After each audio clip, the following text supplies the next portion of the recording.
What do you think about when I mention the phrase collective energies?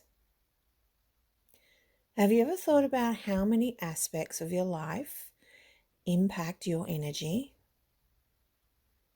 Today, we're going to chat about the effect of collective energies on our individual energy fields and how this feeds into the greater collective consciousness. And as a heads up, guys, there may be some topics that trigger certain people in this episode, so just be aware of that. So before we get into it, welcome to the Energy is Everything series. This is episode 9, Collective Energies.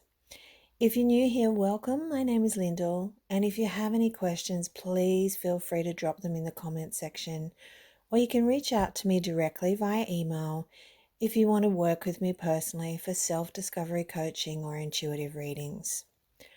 Also, just a quick reminder that this is a series, so you'll get the most benefit out of it if you listen to the episodes in the order that they're published. Anyway, let's get into it.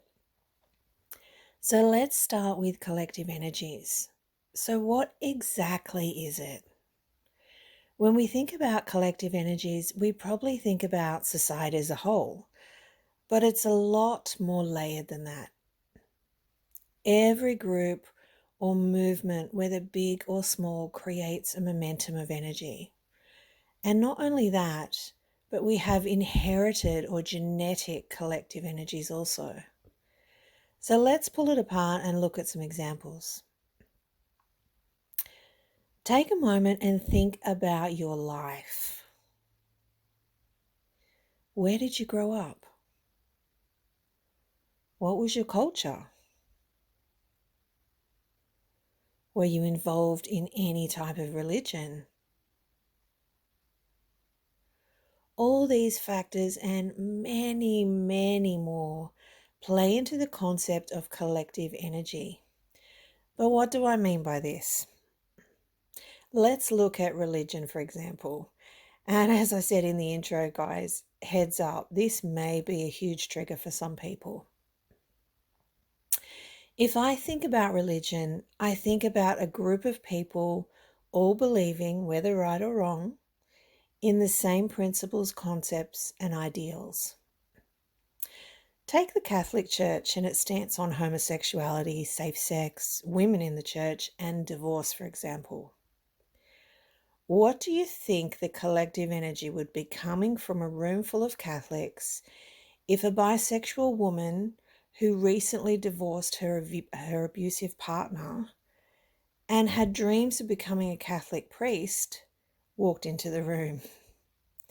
Can you imagine the intense judgment, the shame, the pity, and the feeling of inferiority that the collective energy might place on that woman? Some of them probably don't even recognize that that is the energy they're putting out. It becomes a subconscious interaction based on the group's belief systems. If we look at another example, we recently had a couple of back-to-back stabbing events in Australia, which was a traumatic experience for everyone involved.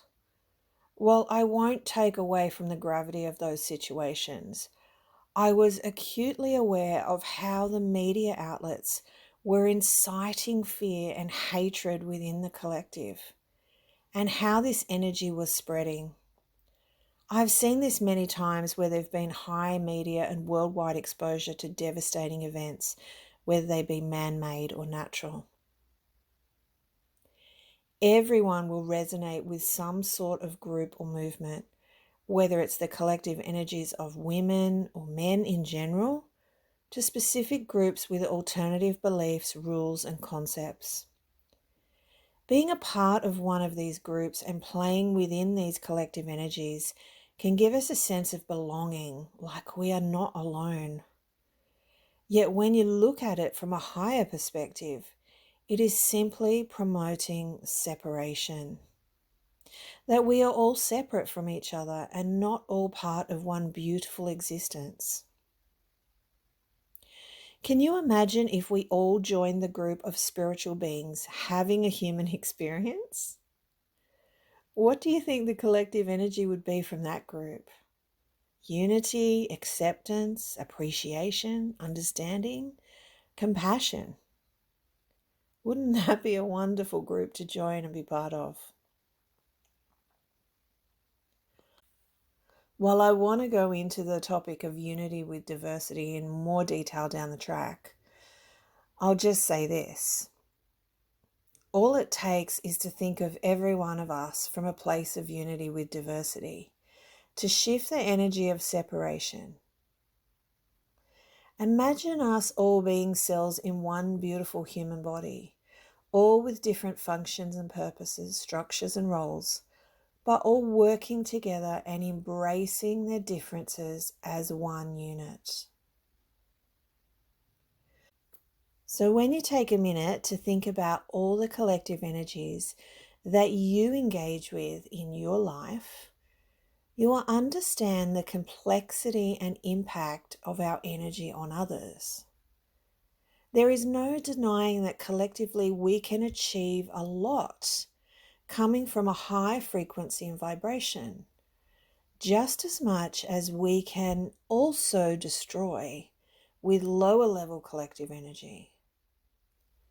But how does all this play into the collective consciousness? And what exactly is that anyway? We talked about all the different facets of collective energy earlier. Well, imagine that all of these rules, beliefs, and rituals fed directly into the collective consciousness. You can think of the collective consciousness as an overarching group for human beings, like we were talking about earlier. But this consciousness is shaped by all forms of collective energy. It acts like a boundary for humanity to guide our behavior. We constantly refer back to it, whether consciously or subconsciously. We are all connected to the collective consciousness. So how does that impact us as an energetic being? Like anything, guys, change starts with you. We are experiencing a major shift in consciousness on the planet now, more than ever before. More people are awakening to the truth of who we really are as soul beings. And that knowledge is shifting the collective consciousness. But let me give you an example of how collective consciousness can work. In 1902, Australia granted women of European heritage the right to an equal vote. Before that, the collective consciousness was that only men were allowed to vote. Everyone knew it. That was the rules. That's how we operated. By changing this in Australia, it created a shift within the collective energies that fed back into the collective consciousness. Though this shift is still changing today. And only as recently as 2015, with women in Saudi Arabia being granted the right to vote. Can you believe that?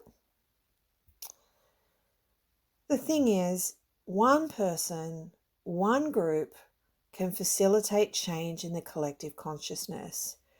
And when enough people believe in something, it can completely change the energy of what is stored from a belief system in the collective consciousness. So think about all the things that we once considered as impossible. Now, most of us understand that if one person can do it, so can many others. And that we are only ever limited by our beliefs and our imagination. Did you ever stop to think that maybe you are the one that the world has been waiting for? To shift its perspective on a particular limitation that we're living within. Be the change first And be conscious of how your energy is impacted by the collectives that you resonate with. Guys, you are more powerful than you think. Next week, we'll be talking about connecting in with your beloved and mighty I Am presence. I hope you can join me then.